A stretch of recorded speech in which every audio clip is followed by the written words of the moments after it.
President Cyril Ramaphosa has been allowing Zimbabwe intelligence to operate in South Africa and carry out assassinations. So the Zimbabwean intelligence, led by Fortune Mangwanya, has been carrying out assassinations in South Africa.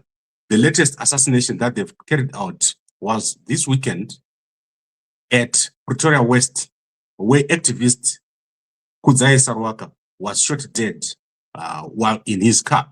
So this was done by Zimbabwe intelligence, and Ramaphosa, through the ANC, have been allowing Zimbabwe intelligence to operate through their base at Randburg.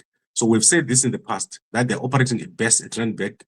Zimbabwe intelligence is carrying out assassinations and surveillance inside of South Africa. Previously, South Africa was a safe area for Zimbabweans to operate, especially activists. However, over the past few months, we've seen Zimbabwe intelligence openly operating and with impunity, armed Zimbabweans moving around.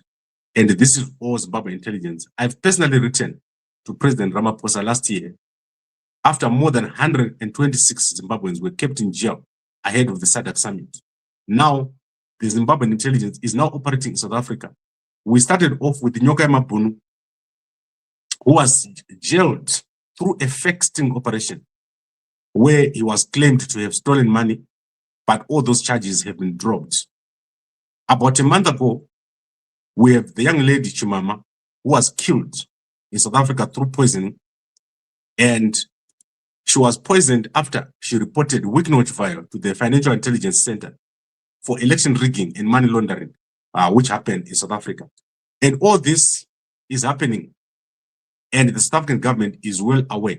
And then this weekend, we have the situation that has happened with Sarwaka, which is the assassination in broad daylight, a double murder of two Zimbabweans, an Uber driver and Sarwaka, who was killed just a day after I met with him at Mdarageza's home. So it's clear that President Ramaphosa is not seriously looking at this.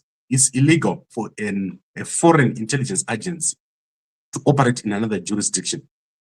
And South Africa has the tools to identify all the Zimbabwean spies who are operating here and carrying out extrajudicial killings and sting operations as if they're in their own country. So imagine if the South African intelligence was to go to Zimbabwe and operate and kill people in Zimbabwe. Would that be allowed? Why is Zimbabwe intelligence allowed to kill people in South Africa and to chase activists around and issue death threats? So this is the question for Ramaphosa, and they need to address it. I'm going to be writing again to President Ramaphosa to complain about the activities of Zimbabwe intelligence, which includes the murder, and the judiciary of South Africa is also participating.